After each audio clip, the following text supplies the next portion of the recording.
Okay, you good? And you are recording. Yep, and I'm gonna leave, so have a good meeting, everyone. Thank you, Colleen. Okay. Have a good night. Okay, so it's May 21st, 6:07 p.m.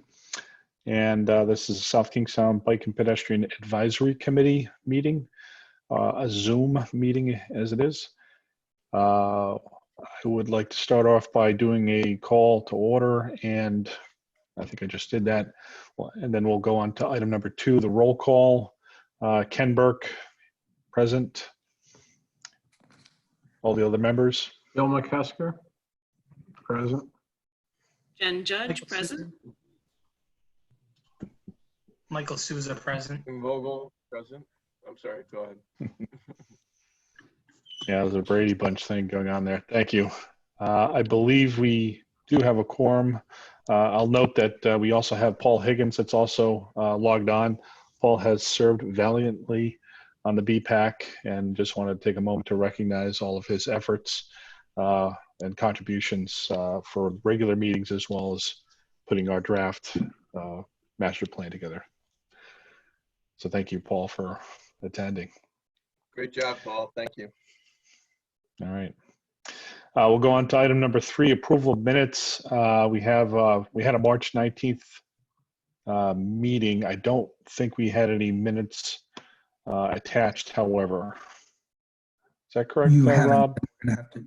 You're correct. You're going to have to table those to the next meeting. There are draft minutes. I believe they've been posted to the Secretary of State's webpage, but who's got them at this point is not perfectly clear other than that website. So we'll have to put those off to your meeting next month. Okay, great. Not a problem. So we'll table item number 3, the March 19th, 2020 minutes till the next meeting. Moving on to item number 4, correspondence and public comments. Mike, you are the sole member of the public here. I don't know if you had any comments, so to speak. Actually, Mr. Chairman, you have 2 attendees in the room, Mr. Lands and a phone number ending in 961. So you may have 2 other members of the public. Oh, great. Mr. Lands, that may be catering also. So, but if you wouldn't mind unmuting them, we could validate who they are and if they'd like to make a comment. Yeah, the Frederick Lands is Catering Collins incognito. Just use his computer. Hey, Catering. Thanks, We're Catering. making you a panelist. You are now a panelist. Okay. So we'll just make a note of that as far as our roll call that Catering Collins is attending. And the phone number Awesome. 961. I'm not sure who that is. Anyone want to claim to be 961 or speak as a member of the public from that number? You have an attendee who's simply attending. All right, no problem. If they'd like to make a comment at some other point, if they're on a computer, Rob, I think that they can virtually raise their hand and we can recognize them. Yeah, so that may actually be an issue. In order to speak from the phone, you could be muted locally. If you hit *6, you'll be able to speak. Let's give them a moment.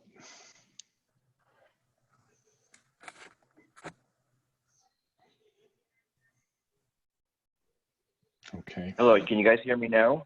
Hello? Yes. Yes. Hello? Yeah. You Hi, can we can hear you. Yes. Okay, it's Paul. I'm having a little trouble with the microphone on my computer's not working, and I'm trying to do this, the outgoing vocal on my phone, so bear with me. Okay, great. Well, Paul, I'd say you're officially now a member of the public. So would you like to make a comment under public comment, or would you like to maybe weigh in as we go through the agenda? I am very happy weighing in as we go through the agenda into the master plan. Great. All right. Thanks, Paul.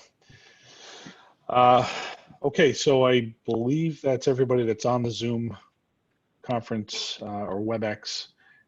So we'll move from, well, actually, let me ask Rob, have we received any correspondence of note over the past few months? No correspondence to the committee directly. We've received a great deal of correspondence to the town council regarding Middlebridge Road in particular, but nothing to the committee. Okay, great. I think we can pick up on that if we can segue into item number 5, update from staff on town activities. And Rob, if you wouldn't mind, maybe you can give us an update on Middlebridge Road. Yeah, so Middlebridge has been a major push for the town over the last couple of months. We've been doing drainage on Middlebridge, and there's also been a completed traffic study that warranted putting a 3-way stop at Middlebridge and Torrey Road. Excuse me. So those stop signs have been installed. The drainage along the side of Middlebridge has been installed.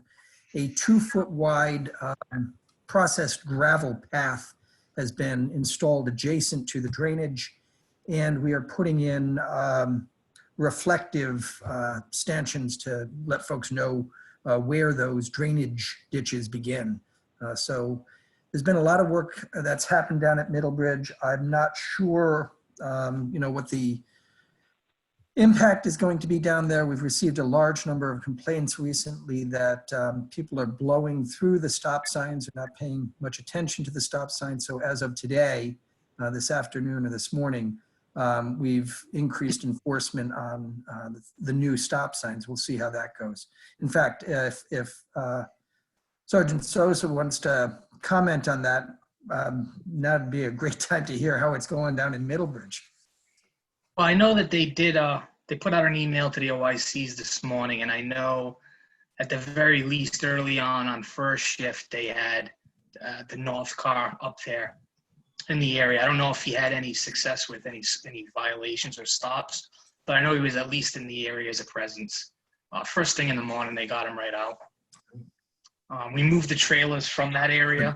I moved them throughout the morning. We had them in there for about 6 days just to advise of the new signs, a couple 100 feet prior to the yielding signs for the stop sign. And those have since been brought down to East Matunic and Matunic to advise of the social distancing guidelines for the beaches. So as far as Middlebridge goes, I know we've had a presence down there all along, but additionally this morning for the stop sign specifically. All I got. We also have a procurement underway for the purchase of speed feedback signs to be installed on Middlebridge. Depending on the price we receive, we also intend to purchase speed feedback signs for other locations in town. I'd like to, as I've talked to the committee before, I'd like to get some feedback on feedback signs. I'd like to get some views from the committee on where you think feedback signs would be most impactful, because with the first deployment of feedback signs, we want them to have high visibility. We want them to be effective. We want to be able to demonstrate that this is a successful intervention. So as we go through the procurement process, we're not going to be done. We're not going to know what the price is and how many we can purchase until the next meeting. But at the next meeting, I'd like to get some perspective from committee members about where those signs might be most effective. It sounds Are you talking great, about state Rob. just town road? I didn't hear I'm sorry, were you just talking about town road? I have to raise my hand.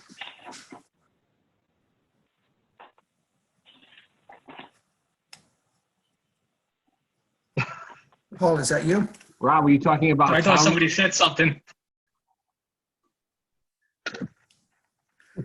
No, I didn't Sorry, say Paul. anything.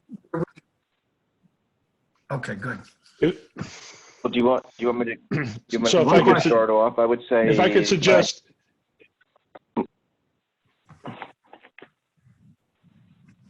You're gonna have to. I would I'll suggest that, understanding the update from Rob, that we do take this offline, that this is homework for the next meeting, if that's what I understand your request is, Rob. Because what I'm anticipating is we all have a lot of ideas, and I think we should consider that. Good. I I think mean, a site visit would be good as well. To be able to really get a good handle on exactly what the existing conditions are and what the concerns are. And placement of these too, maybe. Yep. So I would also point out that since we last met, the bond referendum, the $6.5 million, of which $360,000 was earmarked for bicycle and pedestrian improvements, has been put on the back burner because of concerns about the state of the economy and the viability of a bond question being put before the voters in November.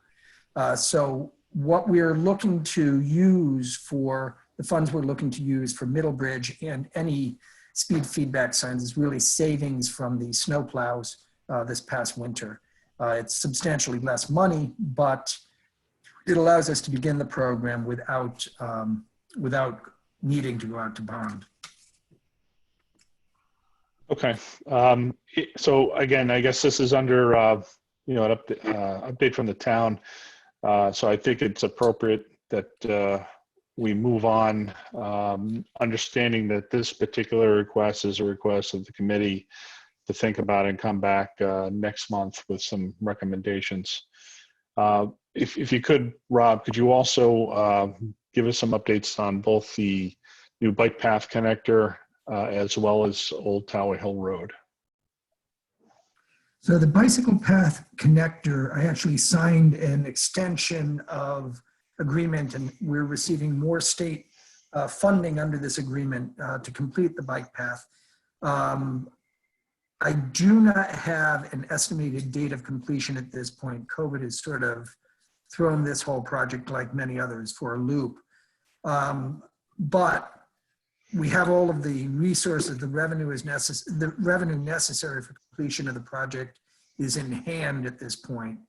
So it's just a matter of making sure that the work gets done over the next, it's going to be a matter of weeks. It's not, we're not talking about a significant delay at this point, I think. With regard to Old Tower Hill Road, work has begun, but it's sort of slow. You've noticed that they've been preparing the site for paving and sort of curb improvements, but they haven't actually begun the heavy lifting yet. Again, schedule is sort of thrown by COVID, but work is progressing reasonably well. I mean, we were supposed to be further along than we are, but I anticipate that with the reduction in traffic that's likely, or that we're likely to see, it should be done in time. I see Sergeant Sosa also has thoughts on Old Tower Hill Road, though. Please. Yeah, as far as the work that they've completed, I worked the detail on Monday. They're roughly 2 to 4 weeks behind right now due to the coronavirus. So they are a little behind, but not as bad as you would think. So they're not too far out. They've had some issues twice this week. They hit a gas line, so that definitely made it a little bit problematic. There was 2 days right there. So yeah, it's been eventful, but they're only 2 to 4 weeks behind so far. That's all I got. And then the last update Rob, that I've got for, I'm sorry? I was just going to ask if you had a substantial and a final completion date for that project. So they haven't shifted the completion date. It's still slated to be done in the fall of this year. The one last item that I'd report out to the committee is that we have got a request into the State Department of Transportation to allow us to construct bump outs along Main Street. We're looking to put sort of decks alongside the sidewalk for the purpose of allowing diners, tables, retail merchants to put racks and in some cases walkways. We're sort of thinking about alternating these bump outs. Some of them would be become the sidewalk while the sidewalk is used for dining. Some of them would be used as dining areas as the sidewalk is used for walking. That request is being considered by DOT at this point. We are prepared to construct the bump outs. The town is prepared to construct the bump outs for the benefit of the businesses downtown.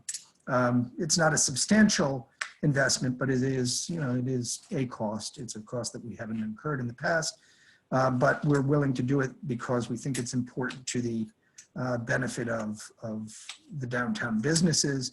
We have already offered up and are beginning to prepare for reducing the number of public spaces available in the public parking lots downtown so that merchants can move into those spaces. So as we're trying to figure out how to keep restaurants and retail shops going over the course of the summer, we're looking for greater flexibility on Main Street, not just Main Street, but other streets. We've talked to, for example, the folks up at South County Commons. They're contemplating shutting down their main road completely and having the parking divert to the left or the right as they come into the Commons, and having that main road essentially become a pedestrian promenade. So we're going to look for those sorts of solutions where we can find them. We have opened up the land across the street from the Mary Carpenter's cottages. That's land owned by the town. We have done so with the hope, the expectation that we might see some dining at tables on the public beach there, or at least opening up that space for pedestrians to get off the road and to get sort of out of the way. We're trying to spread folks out as much as possible. The parking ban that has been in place in Matunic will be lifted tomorrow morning. And we are sort of in full swing with summer, which is a very uncomfortable place for us to be, but it's going to happen to us. So we're moving ahead aggressively to make sure that we address the concerns that people have about COVID safe practices during the summer. Rob, could you, I'm confused as to where you mentioned Mary Carpenter's and the outdoor seating. Could you explain a little bit more where that is exactly? Sure. So put yourself standing in front of the Ocean Mist, looking at the front door. The land to the right of the Ocean Mist, there was a nasty chain link fence in front of all that land. That chain link fence has been taken down, and we've opened up that beach area as a public space. Wow. Okay. So that's beyond the wall where the barricades were? It's at the wall and beyond the wall, yes.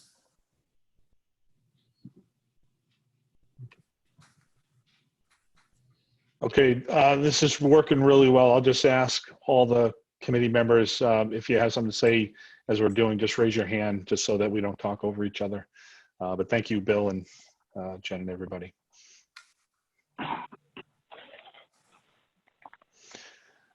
Okay, Rob, did you have any other updates for us?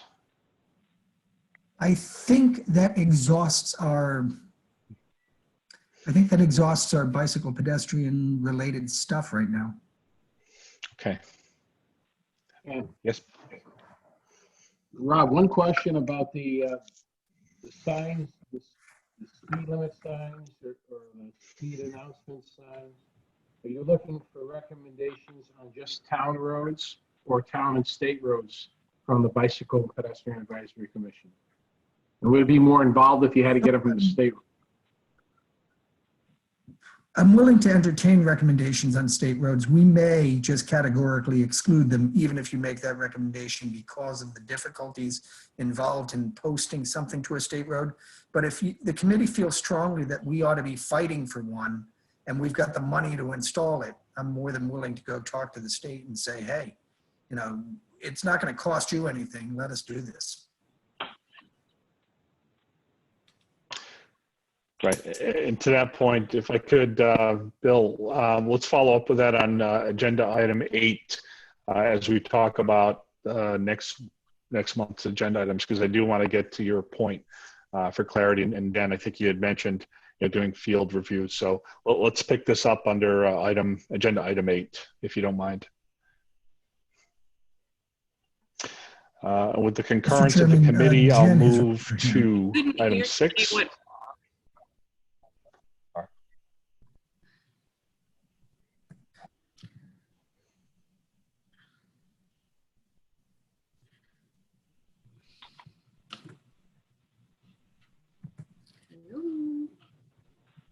Jen, did you have something to say?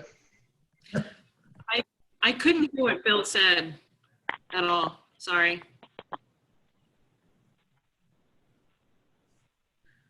What was his Okay, question? not a Or- problem. We're going to So- pick that up under. We're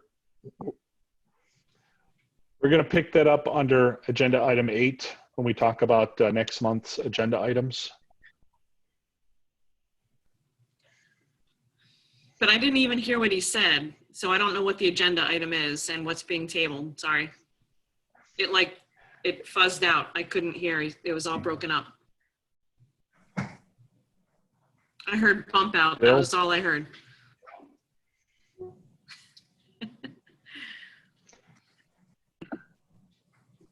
Like you said, it will be under number 8, but the traffic signs that we're supposed to evaluate, is that going to include state roads and town roads? So don't worry about me. I'm having issues.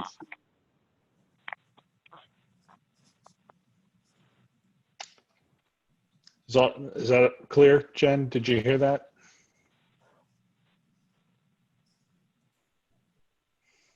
The speedback signs? Yes. No. Oh, I thought I heard signs and bump out. We're going to talk about this under item 8, if that's okay. Okay, never mind. I guess I'll just wait. Okay. We'll go to item 6. This is the discussion, item 6A, review of final draft of the Bicycle and Pedestrian Master Plan, the BPMP.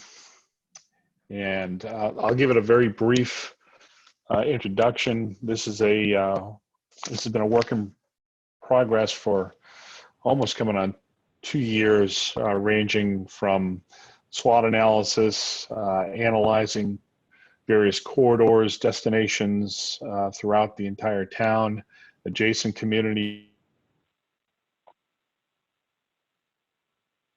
examples of bike and pedestrian plans in other communities. And at this point, I'm happy to say, even though we had a lot of forward progress, we actually have also thrown away some of our earlier work in favor of some other, what we felt are better formats. And we have recompiled all of our thoughts into the inaugural master plan.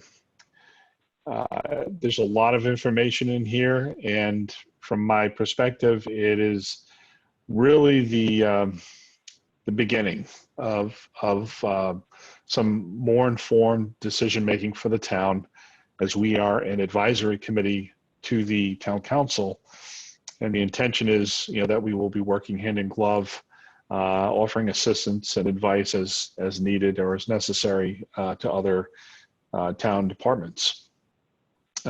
It's been quite a long haul to get here, but again, this is a starting point, and my understanding in talking with Rob, yourself, members of your staff, and all of the other members is that we will be in a good position to present this to the town council as our first master plan, and then begin another chapter of engaging various neighborhoods and communities throughout town to get some meaningful feedback so that future enhancements and improvements throughout town have the weight of those citizens.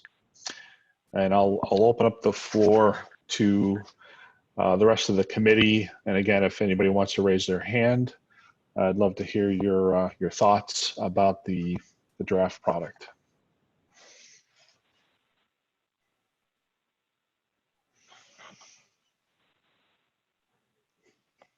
Okay, Jim.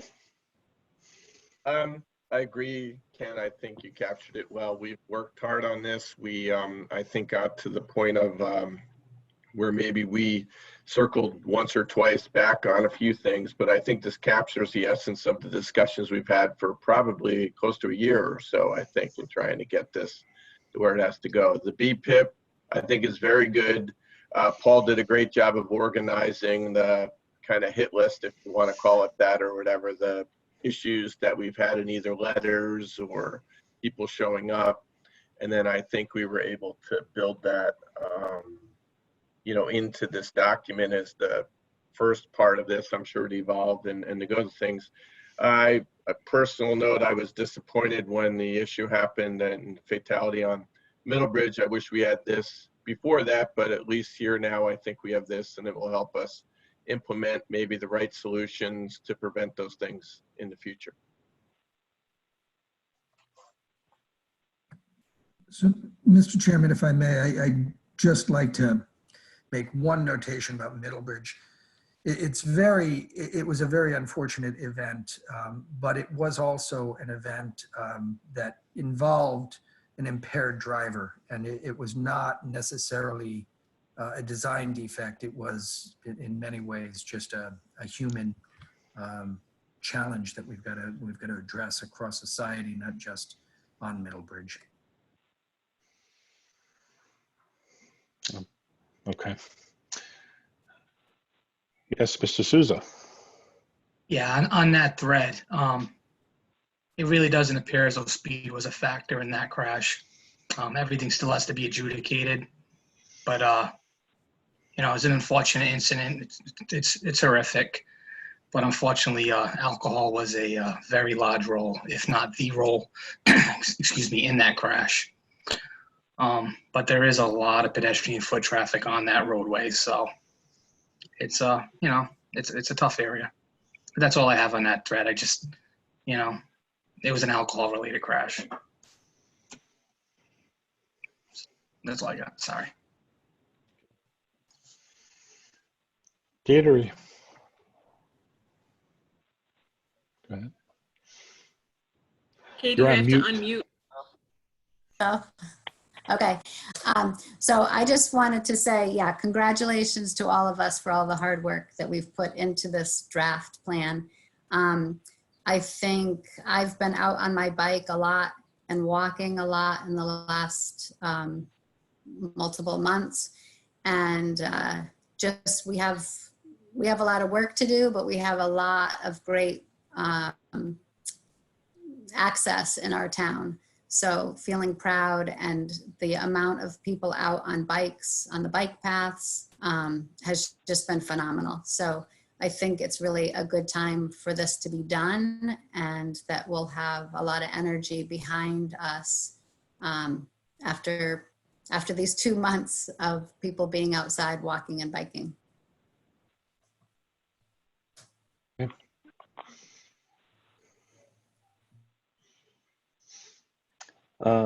Bill, do you have any other comments, Bill?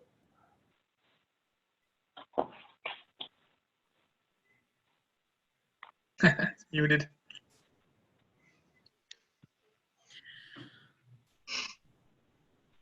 I think it's an opportunistic time I'm trying to run to. off of my phone. Oh,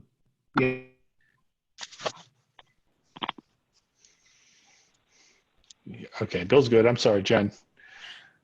I just think it is such an opportunistic time to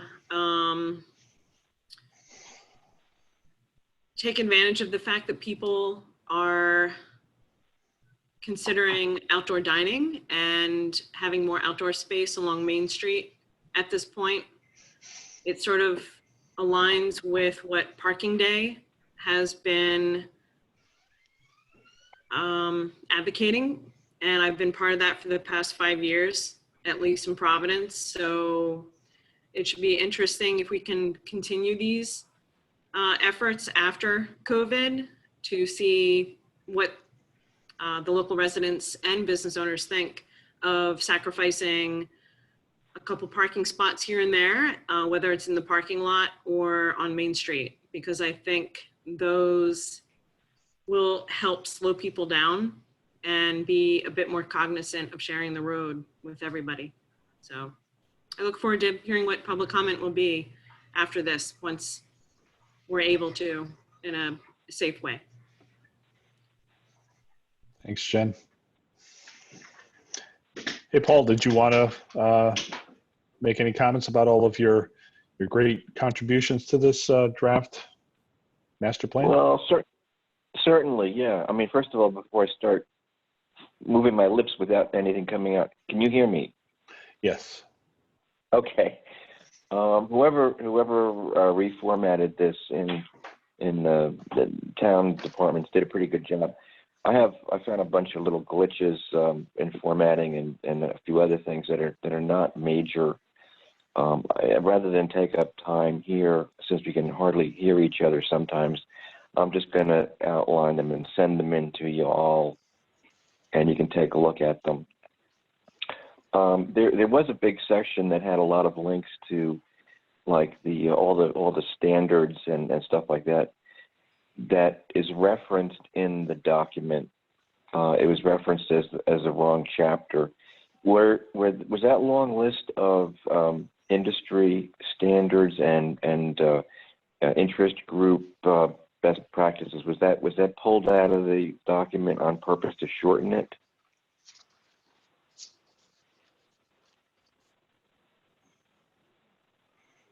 Well, I'm going to say no. If we missed it, then I need your help to find out where it goes. I thought it was either in the appendix or as we had it. I thought we agreed we didn't want to put the actual documents in, just a reference. Yeah. All right. Well, if they're going to be in the appendix and that wasn't published with this, then that's fine. You know, that's as long as they ended up someplace. I think we're in a better place. Okay. All right. I'll make sure, and then you and I'll contact you specifically and show you what it is, and then we can agree on it. Okay, fine. Other than that, no, I think we did a great job, guys. Great. Thank you. Yeah, thanks, Paul. Great work. You too, Jim. Well, everybody. Yeah. We all did, I think. Yay. Yep. All of us. So at this point, I think I'd entertain a motion to accept the master plan as presented. And Rob, you might want to give me a hand here. I'm thinking that there are minor Scrivener error, maybe minor adjustments. I've noticed, for example, just some minor spelling errors, Saugatucket, some of those Native American streets and landmarks need to be scrubbed one more time. But I'd like to consider an endorsement of the master plan, and I'd like consideration of this committee to have this advanced, Rob, through your office to the town council for consideration as our first work product. Okay. So, yeah, I think that you've expressed the motion about right. A motion to accept and present to the council the master plan, a motion to present the master plan as presented tonight to the committee, present to the council that master plan subject to staff's correction of Scrivener's errors is fine. That's an appropriate motion at this point. Okay, can somebody make that motion? I will, Anyone? Jim. Or I'll motion. Make a motion to Second. accept the plan. As And- noted. All right, motion by Mr. Vogel, second by Ms. Judge. Any discussion on this topic? Okay, all those in favor, just raise your hand. Okay, thank you. I've got everybody. Timeframe when the revisions can be reviewed once again before going public? Ish.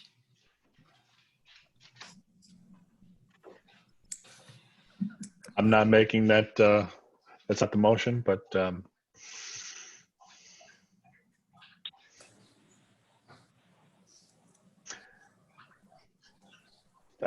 so under discussion, I'd rather not get into a terminal loop and burn another month. I'd rather see that we move this forward.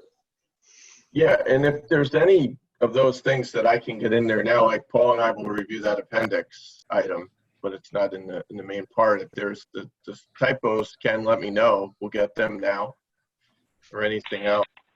Paul, Dave had one, I think, if I think correctly, and we fixed it. So. Okay. Any other discussion on the topic? I think we actually already took the vote, but Jen, your point is not lost on us. So I just ask if you just check in with Jim. And again, this is not any substantive change at all. We're talking about Scrivener errors, just minor grammatical issues. Staff will have the lead on that, but I think right now this is a final product. Okay, congratulations, folks. We are now moving on. Yes, wow. Item 7 is approve the 2020 schedule of meetings. And Rob, forgive me, I know that we've been meeting, the third Thursday of every month. I presume that is, generally speaking, our schedule. I presume the same, but it's for the committee to decide. Okay. Did anybody have an opinion on our meeting schedule going forward? If anybody wanted to change the day, Kenny, I remember we talked about maybe changing the day because endless summer and all the other events that have been happening through the WVA seem to coincide quite a few times. So I don't know. I'm open to whatever you guys want to do. Okay. There are no planned meetings on Thursdays so far, so that is not a concern at this point. Did anybody have any other opinion about a different day of the week or a time? I'll suggest then that we stick with the third Thursday of every month. And Rob, if it's possible, perhaps for the next meeting, we'll just publish or we'll have those specific dates laid out there. Yep. Thank you. Absolutely. Okay. All right. On to, should we have a motion for that? Yes. Okay. Can I have a motion to stick with the third Thursday of the month meeting at 6 p.m.? I'll make a motion to stick to the third Thursday of each month at 6 p.m. I second that motion. Thank you. Any other discussion? All in favor, raise your hand. Okay, everybody votes unanimously. Thank you very much. We are moving on to item 8, next meeting date and agenda items. As we just established, we are talking about the third Thursday of the month at 6 p.m. And picking up on the original discussion topic, Rob mentioned the feedback signs, and Bill had mentioned clarity in terms of state roads versus town roads. Jen had also suggested that perhaps we might want to have some field review so that we have a better basis of decision making in terms of approaching the town at our next meeting. So if somebody wants to raise their hand, we can start to discuss that topic. Yes, Mr. Souza. I just have one question as far as the speed impact signs. Are you looking for any crash data, excuse me, for the designated streets that we're talking about? That's usually the data I've had to try to retrieve and obtain for the highway safety grant proposals. And I'm just thinking out loud that it's probably something we should at least look into for these designated locations. So I don't want to assume I'm the only one that has the ability to obtain that through Crash Logic. But if you'd like, I'd be able to get that data for you for the next meeting if we can come up with some locations. Yes, Mr. Zarnetsky. So, Mike, you actually are the only one who has access to this. Oh, okay. I wasn't sure. Captain Healy had given me the rights, and I wasn't sure who else has the rights. So You are yeah. it. I mean, Okay. the availability of those data to this committee is a tremendous leap forward. It's a big deal. Okay. So if anyone doesn't have my email, or I'll send it out. Any streets you can think of between now and the next meeting, and I'll try to get that data for the last 3 years, if that works. The list of streets that we had put together, of course, tentatively for the master plan is on page 28. Okay, and I have that. There's So about a dozen roads listed. Yeah.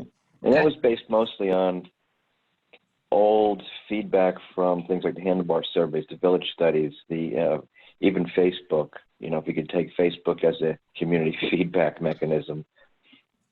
And it's sort of like what you would call close calls and near misses, not so much actual accidents.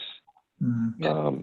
People complaining of speeders going through Main Street while they're trying to cross the street, people walking along certain roads that felt the cars were passing too fast and too close, things like that. So that might be a good starting point for you. Okay. All right. Is there a way to also look at citations too? Like if there were speeding tickets, or is it just crash data in that resource? The citations wouldn't be through that resource. That'd be through IMC, but it is obtainable. To what degree Clint Salisbury can break it down, I'm not sure, but we could still get that data for a specific roadway. There's got to be a way to do it. Okay, because that just may add to the data you're finding in that, and then along with what we have, those roads that mentioned, I think it's important. Okay. And what I'll do too is I'll cross-reference the streets and within the master plan and see if we have any speed studies that have previously been conducted through the variable measure boards. And if we haven't, then I'll put those on the list for upcoming roadways to try and get more data. Usually I'm just moving them to wherever the complaints are. And it's helped us out a lot, so we can at least, go ahead, I'm sorry. Go ahead, sir. Go ahead, John. I think you've just become the most popular man in the meeting. Look, what a poor connection. Wow, it's time to log off. No, yeah, I'll try to see what we have from previous studies based on the roadways that are within the master plan. And then going forward, I'll just try to tackle them within the complaints as they come in as well. I'll just be mindful. We have 3, and it's that time of year where the complaints are coming in, fast and furious. And we try to leave them there for a week at a time just to get an accurate view of what's really happening over the course of a 7-day period. Typically, if anybody complains to you that the signs in my area, it's not working, it is working. When it appears to not be working with the displays off, it's a clearer representation of what people are actually doing because they assume it's not working. So the only problem is it does, it takes time to get all the studies completed because it's one at a time, a week at a time. But I will do my best to tackle all the streets within that master plan, and we'll go from there. And I could try to have those. I could probably try to send that information out to you as we're going along, rather than just if that works, or give it to you all at once. Whatever's easiest for everybody. It's up to you. Okay, if I could, so it's page 51 of 53, and the BPIP. We've got these item I, install radar traffic speed display signs. So we've actually got Main Street Business District, Peacedale Business District, Route 138, Kingstown Road, Succotash Road, Batuanic Beach Road, Ministerial Road. I think we've got a basis, and that was the intent of the study, to say these are known areas, but certainly with your insight, Mr. Souza, we'd like to understand where the hot spots are, because this sometimes is seasonal. So It is all time of day. Yeah. Okay. I mean, Bill, does that make sense to you? I know you've got some historical, anecdotal knowledge on the topic, so we've got at least these 7 roads identified as a starting point. Yeah, it's a good chance Paul has all that already collected. Okay. So, Rob, in terms of protocol and I don't know, preparing for next month's meeting, is it appropriate if in smaller groups, 1 or 2 people at a time, that we communicate and we explore items but don't make any decisions, so that we're well prepared for some decision making at next month's meeting as far as these feedback speed sign locations? So probably not is the answer. If there's groups of 1 or 2 meeting in serial meetings, if you're sort of having conversations that end up with a totality or even a majority of the committee meeting, then you've violated the Open Meetings Act by what's called a rolling meeting. So you can't do that. If you had a subcommittee or a task force, well, not a subcommittee, a task force, a group of less than a majority, less than a quorum of the committee, you could work through things. I'm not sure it's beneficial to do that. I think that each member coming to the table with their observations about where these signs might have the best impact. And if Sergeant Sosa can get you data, all of you data, before that next meeting, you'll have those data as well. So you'll be able to look at his data, you'll be able to take your experiences, each member will be able to describe their assessment of the situation based on those 2 significant inputs. I don't know that there's much to be gained by having a task force. It's a small enough committee that I think you can manage this at the next meeting. Okay, so I think then we'll start just with the information in the master plan, or the BPIP, item I, sub-items A through G. And if we individually take a look at those areas in our travels around town, and we'll be individually well prepared to discuss at our next meeting. Okay. Yes, Catering. I just have a question. Is there a number of these signs? Is there a specific number, or would these signs be moved periodically through town?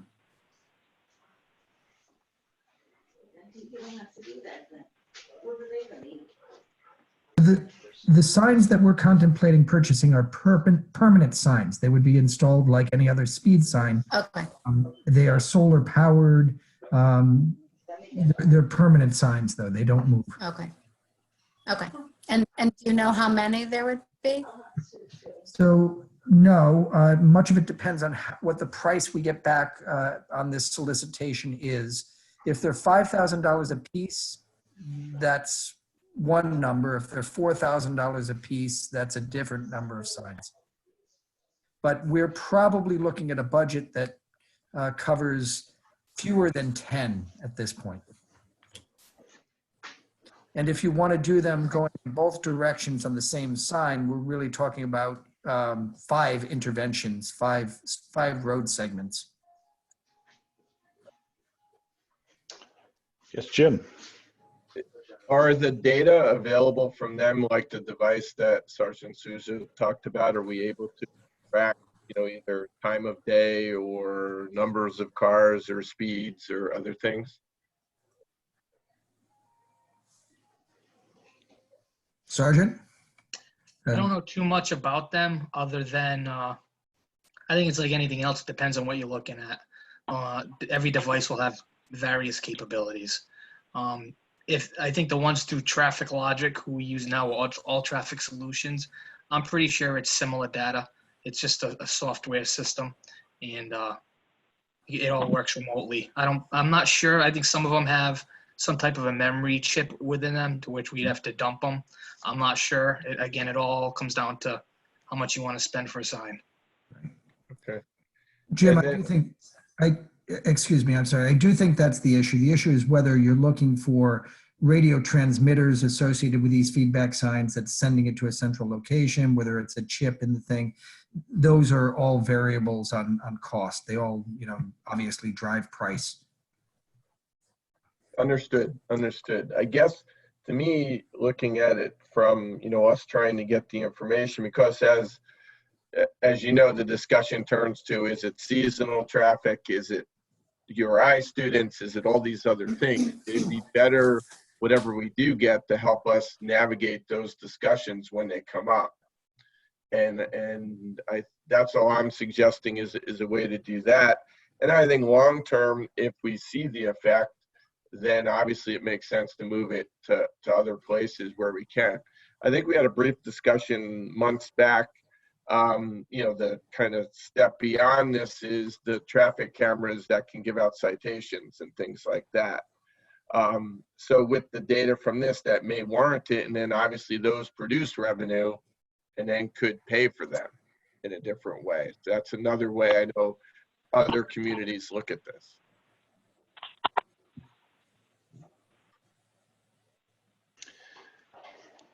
So if I could follow up on Jim's point, I understand, Rob, that you mentioned that the funding that was originally intended to be set aside for the BPAC, or the BPAC would have played a role in helping allocate those funds, is not available due to the pretty significant financial dire straits the town is in. Where do we stand, we being the town, in terms of an annual capital improvement plan through public services, roads, repaving, signage, striping, things of that nature? So our basic capital improvement program has not been impacted. The capital improvement program, at least not at this point. I will note that there is a referendum petition that's been filed that would reduce the total available for municipal programs, non-school municipal programs, by $300,000. Should that referendum succeed, we will have to be looking at both capital and operating items to make up that $300,000 reduction. One of the things that we have contemplated is not replacing vehicles in the police fleet. We have a $260,000 pending purchase for police vehicles, but we may find that police vehicles are more critical to replace than some other items. Road work, while we have so much of it to be done, it's also one of those things that roads deteriorate relatively slowly. They don't tend to fail catastrophically. They tend to fail slowly over time. So a year lost is not necessarily catastrophic. So the capital improvement program under the budget that was approved by the town council is intact. If the referendum were to succeed, it's possible that capital items would have to be reduced.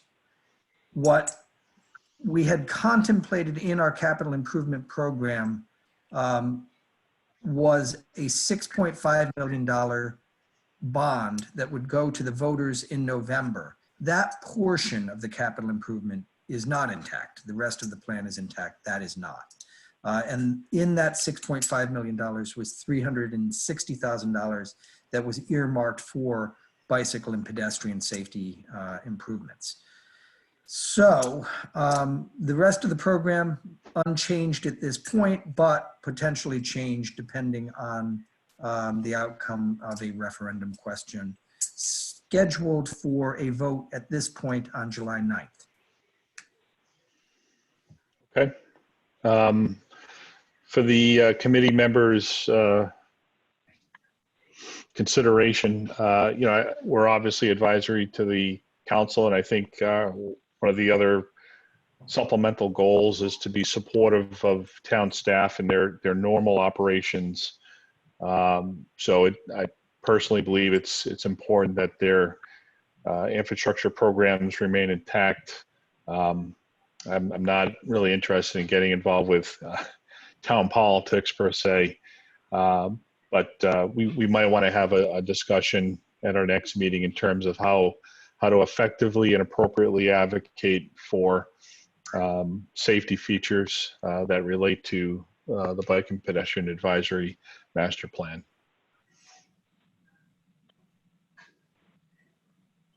Anybody have a comment on that?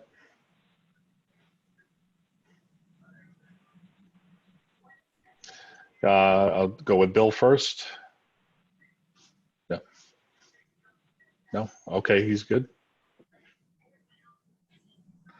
All right, then Jim. Yeah, I agree, Ken. I think it's a good idea to look at those things and then, bring them up as issues come up and try to get at least some ideas of costs like this example. If we knew the costs up front, we may be able to navigate a little better, but look at some other options that we have in the plan too. Okay. Yes, Mr. Zaransky. Just one other note, it is a subject for discussion on the council agenda for Monday night. We have had a request by a member of council to reconsider the council's decision not to advance language to the state legislature that would authorize a referendum in November to cover $6.5 million worth of municipal bond investments. So there will be some discussion about this again on Tuesday night, not Monday night. It's a holiday Monday. But they discussed it at their last meeting and decided to defer decision to request language to authorize a ballot measure on November 3rd. And that question will again be discussed on Tuesday night. Okay.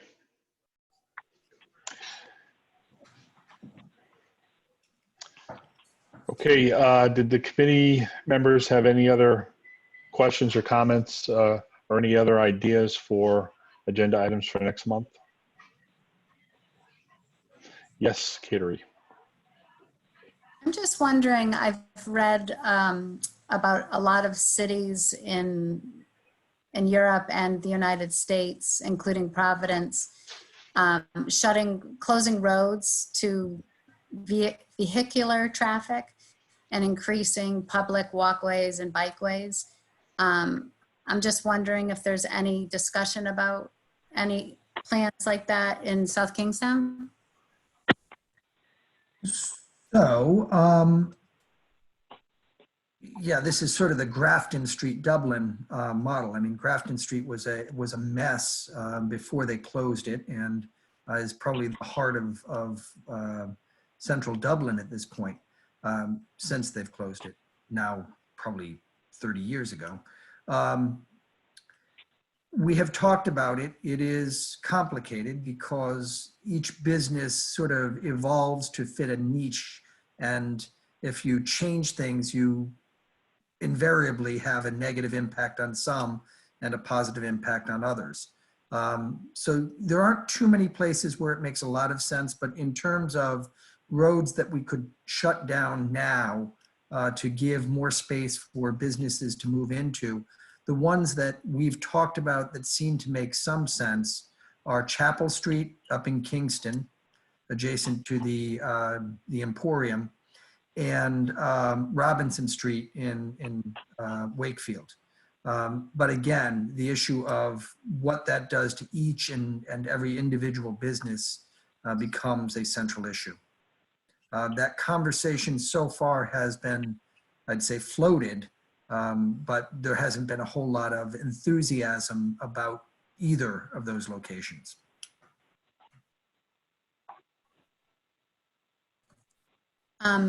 One compromise that I've heard about are what they're calling slow streets in Providence, where they are open. I don't know if it's one way to vehicular traffic, but the traffic speed is like 10 or something. So cars can still go through, but speed. Right.